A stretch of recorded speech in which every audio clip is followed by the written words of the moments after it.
दोस्तों, आज हम ऐसी ताकत के बारे में बात करेंगे जिसके जादू से कोई भी इंसान बच नहीं सकता, यानी कि प्यार। प्यार खुदा की एक ऐसी तख्लीक है जो इंसान में नरमी पैदा करती है। कोई भी इंसान हो, उसकी जिंदगी में नरमी के कुछ लम्हात जरूर होते हैं। इन्हीं लम्हात में प्यार का जुनून इंसान को अपने काबू में कर लेता है। कौन छोटा, कौन बड़ा, कौन आम, कौन मशहूर, एक दफा प्यार का जादू चलने की देर है, कोई भी इसके असर से बच नहीं पाता। ऐसा ही कुछ भारत के पहले वजीर आजम जवाहरलाल नेहरू के साथ भी जिंदगी में बार बार हुआ। पंडित जवाहरलाल नेहरू ने 2 सितंबर 1946 को अबूरी हुकूमत में शामिल होने का फैसला किया तो इन्हें दिल्ली के 16 यॉर्क रोड पर 4 बेडरूम का एक बंगला अलॉट किया गया। यॉर्क रोड अब मोतीलाल नेहरू रोड के नाम से जाना जाता है। जवाहरलाल नेहरू इस बंगले से काफी खुश थे, लेकिन जब गांधी का कत्ल हुआ तो नेहरू की सिक्योरिटी में इजाफा कर दिया गया और उनके घर में पुलिस के खेमे लगा दिए गए। ये मुतालबा बढ़ने लगा कि नेहरू को किसी और घर में मुंतकिल कर देना चाहिए जहां उनके तहफ्फुज को यकीनी बनाया जा सके। लॉर्ड माउंट बैटन ने मशवरा दिया कि नेहरू को कमांडर इन चीफ की रिहाइश पर मुंतकिल कर देना चाहिए। सरदार पटेल ने उनसे कहा कि वो अभी तक इस गम से बाहर नहीं आ सके हैं कि वो गांधी की हिफाजत न कर सके। लॉर्ड माउंट बैटन के कहने पर काबीना ने नेहरू को कमांडर इन चीफ की रिहाइशगाह में मुंतकिल करने को मंजूरी दे दी। नेहरू इस बात से बहुत ज्यादा खुश नहीं थे। नेहरू इस घर में मुंतकिल हुए। उन्होंने वजीर आजम को एंटरटेनमेंट के लिए मिलने वाले महाना 500 रुपए लेने से भी इनकार कर दिया। सन 1946 के बाद नेहरू अपनी जेब में हमेशा 200 रुपए रखते थे, लेकिन जल्द ही ये पैसे खत्म हो जाते थे क्योंकि वो जरूरतमंद लोगों में ये पैसे तकसीम कर देते थे। मथाई, जो नेहरू के मुआविन थे, उन्होंने नेहरू की जेब में 200 रुपए रखने पर रोक लगा दी थी, लेकिन तब नेहरू ने उन्हें धमकी दी कि वो उधार लेकर जरूरतमंदों की मदद करेंगे। मथाई ने हुक्म जारी करवाया कि कोई भी एहलकार नेहरू को दिन में 10 रुपए से ज्यादा उधार न दे। फिर मथाई ने नेहरू के सेक्रेटरी के पास वजीर आजम इमदादी फंड से कुछ पैसे रखवाने शुरू कर दिए। नेहरू अपने ऊपर बहुत कम पैसे खर्च करते थे, इस हद तक कि इन्हें कंजूस भी कहा जाता था। हालांकि सीस ब्रॉनर ने गांधी की जो पेंटिंग बनाई थी, इसे खरीदने के लिए 5,000 रुपए खर्च करते हुए उन्हें एक सेकंड भी नहीं लगा था। जब 27 मई 1964 को नेहरू की वफात हुई तो उनके पास उनका आबाई घर आनंद भवन था और इनके बैंक अकाउंट में सिर्फ इतने पैसे थे कि वो हाउस टैक्स अदा कर सकें।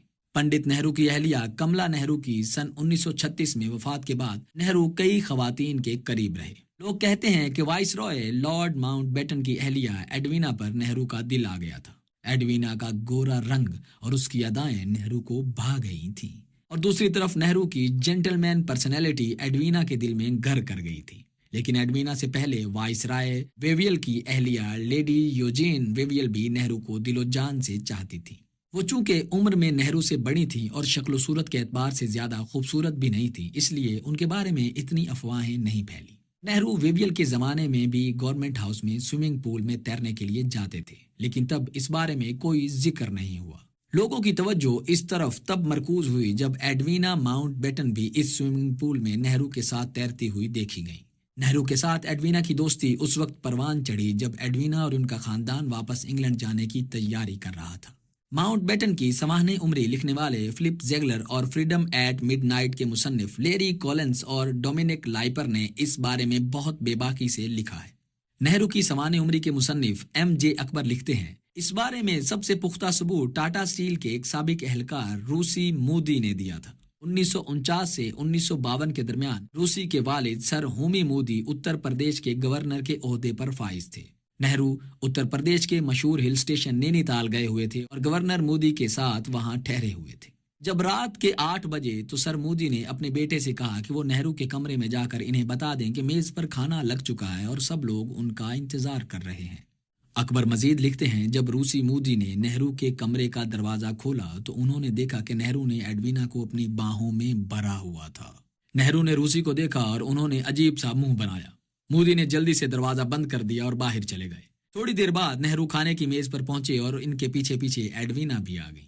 नेहरू की एक और समाने उम्री लिखने वाले मुसन्निफ स्टैनले वॉलपर्ट लिखते हैं कि उन्होंने नेहरू और एडवीना को दिल्ली की ललित आर्ट अकेडमी में एक प्रोग्राम की इफ्तिताई तकरीब में देखा था। वॉलपर्ट लिखते हैं, मुझे ये देखकर बड़ा ताज्जुब हुआ कि नेहरू को सरेआम एडवीना को छूने, उनका हाथ पकड़ने और उनके कानों में बातें करने से कोई परहेज नहीं था। माउंट बैटन के नवासे लॉर्ड रेमेसी ने मुझसे कहा था कि इन दोनों के दरमियान महज एक अच्छी दोस्ती थी, इससे ज्यादा कुछ भी नहीं। लेकिन खुद लॉर्ड माउंट बैटन एडवीना के नाम लिखे गए नेहरू के खतूत को मुहब्बत नामे कहा करते थे। उनसे ज्यादा किसी को ये अंदाजा नहीं था कि एडवीना किस हद तक अपने आशिक को चाहती थी। जब 21 मार्च 1949 को जवाहरलाल नेहरू दौलत मुश्तरका के इजलास में शिरकत के लिए लंदन गए तो हेथ्रो एयरपोर्ट पर लंदन में भारतीय सफारतकार कृष्णा मेनन ने उनका इस्तकबाल किया और अपनी रोल्स रॉयस में इन्हें एडवीना माउंट बैटन के घर ले गए। ओपी रेलहन अपनी किताब जवाहरलाल नेहरू अब्रॉड ए कॉर्नोलॉजिकल स्टडी में जिक्र करते हैं कि अगले दिन नेहरू ने जॉर्ज पंचम के साथ दोपहर का खाना खाया और इसके बाद शाम को उन्होंने बरतानिया के वजीर आजम क्लेमेंट एटली से मुलाकात की। इसके बाद एडवीना इन्हें कार में अपने घर ब्रॉडलैंड्स ले गईं, जहां उन्होंने 7 वीकेंड गुजारा। नेहरू के मुआवन मिथाई को इस बारे में तशवीश उस वक्त हुई जब उन्होंने गलती से एडवीना का अपने डार्लिंग जवाहा को लिखा गया एक खत पढ़ लिया। एडवीना जवाहरलाल नेहरू को प्यार से जवाहा कहती थी। एडवीना माउंट बैटन की सवाने उम्री Edwina Mountbatten a life of her own की मुसन्निफा जेनेट मॉर्गन लिखती हैं कि 5 फरवरी 1960 को इंडोनेशिया के शहर बोर्नियो में एडवीना का दौराने नींद इंतकाल हो गया। सोने से कबल वो नेहरू के खतूत को दोबारा पढ़ रही थी जो सोते वक्त उनके हाथ से छूटकर जमीन पर गिर गए थे। दोस्तों, अब आपको लिए चलते हैं जवाहरलाल नेहरू की दूसरी प्रेम कहानी की तरफ। कहते हैं कि खलाई साइंसदान विक्रम साराभाई की बहन मर्दौला साराभाई पर भी जवाहरलाल नेहरू का दिल आ गया था। सन 1911 में पैदा होने वाली मर्दौला साराभाई अपनी खुद नविश्त the voice of the heart में लिखती हैं कि नेहरू से उनकी पहली मुलाकात चेन्नई में हुई थी जब वो उनके घर डिनर पर आए थे। मर्दौला ने अपने बाल कटवाए हुए थे। वो ना तो कोई मेकअप इस्तेमाल करती थी और ना ही कोई जेवर पहनती थी। सन 1946 में नेहरू ने इन्हें कांग्रेस पार्टी का जनरल सेक्रेटरी बनाया था। उनकी नेहरू से मोहब्बत का आलम यह था कि जब नेहरू रियासतों के दौरे पर जाते थे तो वो वहां के वजीर आला और सेक्रेटरियों को खत लिखकर उनके लिए किए गए सिक्योरिटी इंतजामात के बारे में अहकामात जारी करती थी। नेहरू के प्यार का एक और भी किस्सा है जिसमें पदमजा नायडू का नाम सुनने में आया था।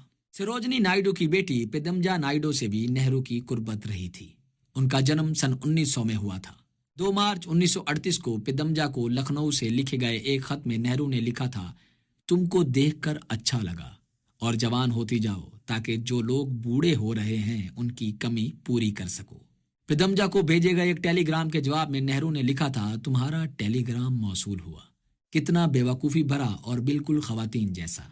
शायद ये सुभाष के साथ इश्क करने का कफारा अदा कर रही हो।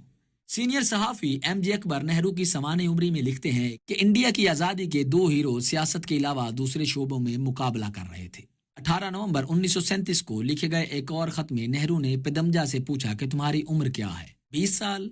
शायद नेहरू मजाक कर रहे थे क्योंकि पदमजा 1900 में पैदा हुई थी और उस वक्त उनकी उम्र 37 वर्ष थी। नेहरू ने एक और खत में पदमजा को मशवरा दिया था कि वो जब भी इन्हें खत लिखें तो इस पर जाती या पर्सनल लिख दिया करें ताकि उनका सेक्रेटरी इस खत को ना खोले। मिथाई अपनी किताब में लिखते हैं, पदमजा जब नेहरू के इलाहाबाद में वाक़े उनके घर आनंद भवन या दिल्ली के 3 मूर्ति वाली रिहाइश पर आती तो नेहरू के बगल वाले कमरे में रुकने का इसरार करती। वो मजीद लिखते हैं, वो हमेशा बहुत गहरे गले वाला ब्लाउज पहनती थी। एक बार जब नेहरू की ख्वाबगाह में उन्होंने लेडी माउंट बैटन की 2 तस्वीर देखी तो बर्दाश्त नहीं कर पाई। उन्होंने भी इस कमरे के आतिशदान के ऊपर अपनी तस्वीर आवेजा कर दी जहां लेटे हुए नेहरू की नजर इस पर पड़ती रहे। लेकिन जैसे ही पदमजा गईं उन्होंने वो तस्वीर उतरवा कर स्टोर में रखवा दी। मिथाई एक और ऐसे ही किस्से का जिक्र करते हुए लिखते हैं कि पदमजा को एडवीना से इतना हसद था कि उन्होंने खुद को एक कमरे में बंद कर लिया और एडवीना से मुलाकात करने से साफ इनकार कर दिया। बाद में नेहरू ने पदमजा को मगरबी बंगाल का गवर्नर बना दिया और वो 1 दिहाई से जायद इस ओहदे पर फाइज नहीं। मिथाई ने अपनी किताब में बनारस की एक और खूबसूरत खातून का जिक्र किया जो खुद को राहिबा और श्रद्धा माता कहती थी। मिथाई का इल्जाम है कि इस खातून ने 1948 में नेहरू को अपनी तरफ रागिब किया।